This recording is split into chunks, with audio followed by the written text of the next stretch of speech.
Sana Loveness, habari za wakati huu mabibi na mabwana. Jina langu ni Yahya Mshehe, kaimu afisa habari wa Bodi ya Ligi Kuu Tanzania. Lakini pembeni yangu yupo hapa David Raymond ambaye ni mkuu wa kitengo cha masoko Benki ya Taifa ya Biashara NBC. Sote tunafahamu ya kwamba kesho tunakwenda kuhitimisha msimu wa Ligi Kuu ya NBC 2025-2026, na sote tunafahamu ya kwamba kesho ndio siku ambayo tunakwenda kumpata rasmi bingwa wa Ligi Kuu ya NBC kwa msimu huu wa 2025-2026. Maswali yamekuwa mengi namna ambavyo tunakwenda kuendea michezo hii ama namna ambavyo tunakwenda kuendea mchezo huu kati ya Young Africans na JKT Tanzania pale Isamuhyo, lakini pia Simba Sports Club na KMC pale katika uwanja wa KMC Complex. Kwa hiyo sasa naomba nimkaribishe David Raymond aje hapa kuzungumza nasi, atueleze namna ambavyo kama wadhamini wakuu wa Ligi Kuu ya NBC majiandaa namna ya kuliendea tukio hili la kukabidhiwa kwa ubingwa kati ya timu hizi mbili ambazo zina asilimia kubwa ya kuwa bingwa wa Ligi Kuu ya NBC kwa msimu huu wa 2025-2026. David, karibu sana na uwanjani wako.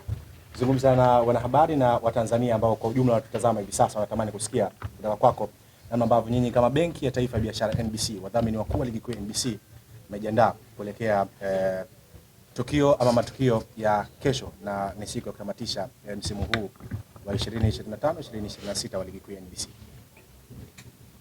Asante sana ndugu yangu Yahya. Habarini za muda huu ndugu waandishi wa habari ambao mko hapa. Kama ambavyo wamenitambulishwa kwa majina, naitwa David Raymond, ni mkuu wa idara ya masoko kutoka benki ya NBC.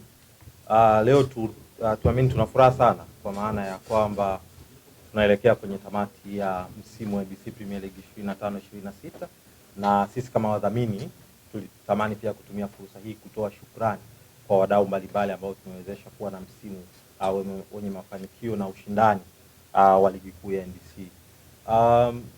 Nianze labda kwa kutoa shukrani kwa wadau mbalimbali wakiwemo Azam pamoja na TBC ambao ni broadcasters wetu kwa kusaidia kuwafikia mashabiki na wapenzi wa soka nchini, lakini bila kusahau wanahabari kwa namna ambavyo imeweza play part kubwa kuhakikisha ligi yetu inazungumzwa vizuri zaidi na kupelekea viwango vyake vya ubora kupanda, na role kubwa sana ambayo nyinyi pia mmeweza kuiplay.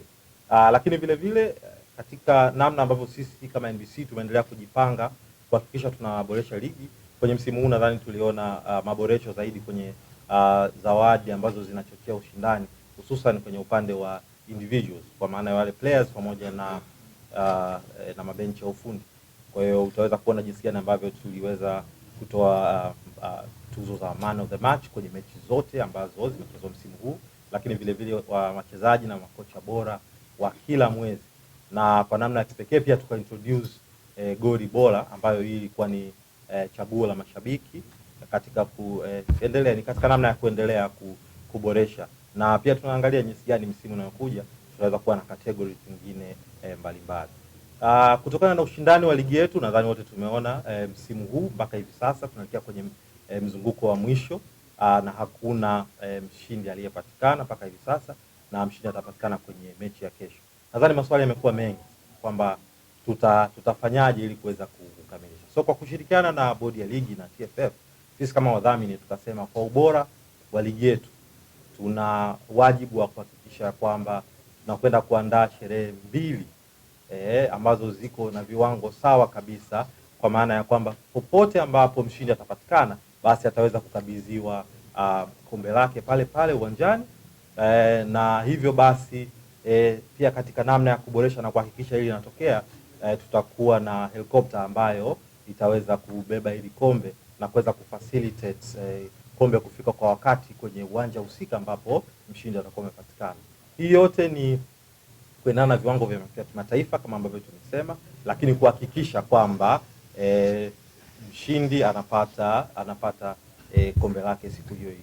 Ligi yetu imekuwa ni ligi kubwa sana, kwa hiyo lazima tuende na viwango, na sisi kama wadhamini kama NBC kwa sababu ya ukubwa wa chapa yetu na ukubwa wa benki yetu nchini, tukasema basi hili ni jambo ambalo inabidi kuliendea na kuhakikisha kuwe na viwango vinavyostahili. Kwa hiyo washabiki na wakazi wa jiji la Dar es Salaam wataona chopa ikiwa ina hover around ikisubiri maelekezo ya waendesha soka, wakituambia kwamba ni wapi itue na wapi iweze kupeleka kombe na mshindi akabidhiwe kombe lake. Labda niweke kituo hapa, labda kama kuna swali lolote tungependa kulijibu kabla ya kufunga. Asanteni sana kwa kunisikiliza. Okay. Kama kuna swali tumemaliza. Basi nikushukuru sana Raymond. Asante sana. Na alikuwa ni David Raymond, huyo mkuu wa idara ya masoko ya Benki ya Taifa ya Biashara.